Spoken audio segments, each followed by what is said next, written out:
ఆంధ్రప్రదేశ్ ప్రభుత్వంలో కూటమి ప్రభుత్వంగా ఏర్పడి నేటితో సంవత్సరం. అయితే నారా చంద్రబాబు నాయుడు గారు ప్రమాణ స్వీకారం చేసి నేటితో సంవత్సరమైన సందర్భంగా ఈ యొక్క సంవత్సర కాలంలో కూటమి ప్రభుత్వం ఏ ఏ సంక్షేమ పథకాలు అమలు చేసింది, కూటమి ప్రభుత్వం యొక్క పనితీరు ఏ విధంగా ఉంది, ప్రజలు సంతృప్తిగా ఉన్నారా లేదా, సో మొత్తంగా ఓవరాల్గా కూటమి ప్రభుత్వం ఏడాది పూర్తి చేసుకుంటున్న సందర్భంగా దీనికి సంబంధించి మరిన్ని విషయాలు తెలుసుకోవడానికి మనతో ఉన్నారు సోషల్ యాక్టివిస్ట్ శ్రీలీల గారు. మేడం నమస్కారం అండి. నమస్తే అండి. మేడం, ఎట్టకేలకు గడిచిన 5 సంవత్సరాలు జగన్మోహన్ రెడ్డి గారి పాలన కాదనుకుని అత్యంత భారీ మెజార్టీతో కూటమి ప్రభుత్వానికి అధికారం ఇచ్చారు రాష్ట్ర ప్రజలందరూ కూడా. సో ఇప్పుడు ఏదైతే ఏ ఆశలతో వాళ్ళు గెలిపించుకున్నారో ఆశలన్నిటికీ సంబంధించి కూటమి ప్రభుత్వం పనిచేస్తుందని మనం చెప్పుకోవాలి. ఇప్పుడు అందులో భాగంగా తొలెడుగ్గా 1 సంవత్సర కాలం ముగియడం జరిగింది. అనేక సంక్షోభాలు, ఆర్థిక అప్పులు, ఇబ్బందుల నుంచి రాష్ట్రం బయటపడి సంవత్సర కాలం ముగిసింది. ఈ యొక్క సంవత్సర కాలంలో నారా చంద్రబాబు నాయుడు గారు లాంటి అనుభవజ్ఞైన నాయకుల దగ్గర నుంచి కావచ్చు, అదేవిధంగా డిప్యూటీ సీఎం పవన్ కళ్యాణ్ గారు, నారా లోకేష్ గారు, వీళ్ళందరూ కూడా అహర్నిశలు శ్రమిస్తున్నారు. సో వీళ్ళ శ్రమన్నిటికి సంబంధించి ఈ సంవత్సర కాలంలో వీళ్ళ యొక్క పనితీరు, ప్రభుత్వం యొక్క పనితీరు, ఓవరాల్ గా ఈ యొక్క అడ్మినిస్ట్రేషన్ గురించి మీ యొక్క అభిప్రాయం ఏమనుకుంటున్నారు? ఈ రోజున సంవత్సర కాలం పూర్తయింది. మరి ఈ సంవత్సర కాలం వీళ్ళ అనుభవంతో ఏ విధంగా పరిపాలన సాగించారని మనం చూస్తున్నాం. కానీ అసలు ఈ సంవత్సర కాలం గడవటానికి ముందు ఎంత కృషి చేశారు, ప్రజల్లోకి వెళ్ళి ఏ విధంగా వాళ్ళ మంచి చెడ్డ ఏం జరుగుతుంది, వాళ్ళకి ఏం కావాలి అనేది ఒక నివేదిక తయారు చేసుకుని ప్రజలకు ఏమి ఇవ్వాలి, మనం ఒక నాయకుడు అంటే ఎలా ఉండాలి, మరి నాయకత్వ లక్షణాలు ఉన్న వ్యక్తి ఈ రోజున ఏ విధంగా ప్రజల్లోకి వెళ్తే ఆ రెస్పాండింగ్ ఎలా ఉండిద్ది అనేది మనకు తెలిసింది.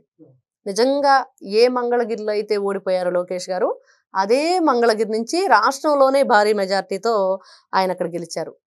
కానీ ఆయన ఓడిపోయినప్పుడు కూడా అక్కడ ఎన్ని రకాల సేవలు అందించారు.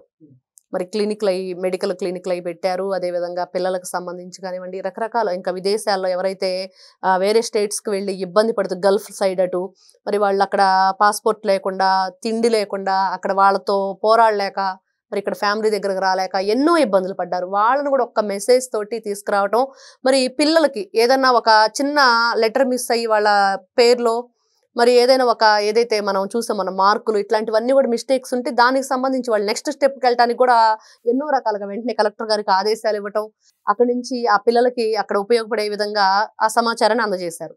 మరి ఇవన్నీ ఎన్ని రకాలుగా చూసుకున్నా కూడా ఈ రోజున ఇటువైపు పిల్లలు, మరి అలాగే పెద్దవాళ్ళు, ఆడవాళ్ళకి సంబంధించి కానివ్వండి, ఈ రోజున గంజాయి బ్యాచ్కి సంబంధించి చూసాం. డేగా కన్నులాగా వీళ్ళు ఏదైతే ఈగల్ అనేది ఒకటి పెట్టారు, దానికి సంబంధించి అది ఏ విధంగా పనిచేస్తుంది అనేది మనం చూస్తూ ఉన్నాం. మహిళలకు భద్రత కావాలి, పిల్లలకి సెక్యూరిటీ, వాళ్ళు ఏ విధంగా ముందుకు వెళ్ళాలి భవిష్యత్తులో అనేది కావాలి, రాష్ట్రంలో అభివృద్ధి కావాలి, మరి యువతకి ఉద్యోగాలు కావాలి, డిఎస్సి నోటిఫికేషన్, మరి ఏపీపీఎస్సీ ఎగ్జామ్ అప్పుడు ఎంత ఘోరంగా వీళ్ళు పిల్లల పట్ల వీళ్ళ వ్యవహార శైలి చూసాం వైఎస్ఆర్సీపీ వాళ్ళది. మరి అలాంటివన్నీ జరగకుండా మంచి ప్రభుత్వం మంచి పరిపాలన అందిస్తుంది, మంచి వైపు నడిపిస్తుంది అనేది ఈ రోజున మనకు కనిపిస్తున్న విషయం. ఖచ్చితంగా ఇటు పోలవరం కానివ్వండి, అటువైపు చూస్తే అమరావతి కానివ్వండి, ఈ రోజున ప్రతి ఒక్కరూ అంటే స్వేచ్ఛగా బ్రతుకుతున్నారు. 2019 నుంచి 24 మధ్య అది లేదు.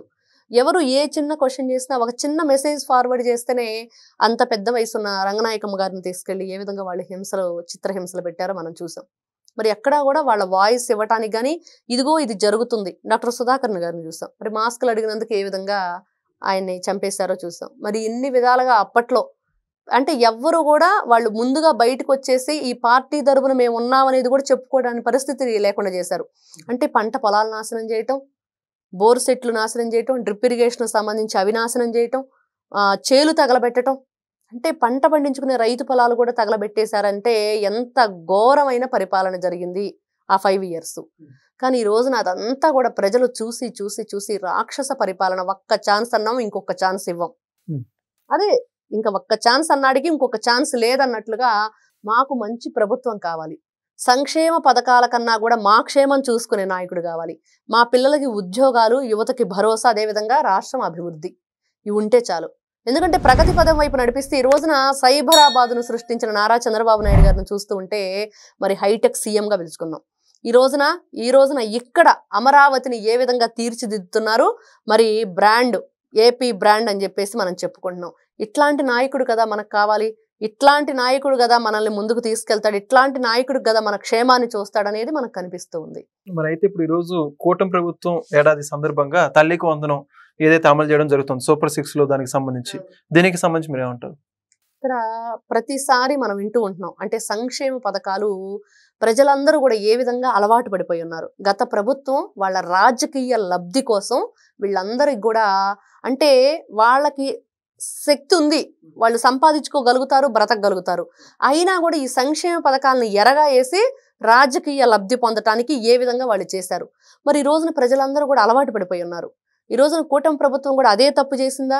మళ్ళీ సంక్షేమ పథకాలు ప్రకటించి వీళ్ళని సోమరిపోతుల్లా తయారు చేసిందనే క్వశ్చన్ ఒకవైపు నుంచి వస్తున్నా తప్పదు. ఈ రోజున ఇక్కడ ఎవరైతే అసలు ఈ రోజున మెయిన్ ఈ తల్లికి వందనం అనేది ఎవరికి వర్తించాలి అని అంటే వీధి బాలలు. వాళ్ళు చదువుకోలేక కార్మికులుగా మారిపోయి, బాల కార్మికులు ఎందుకు ఉంటున్నారండి?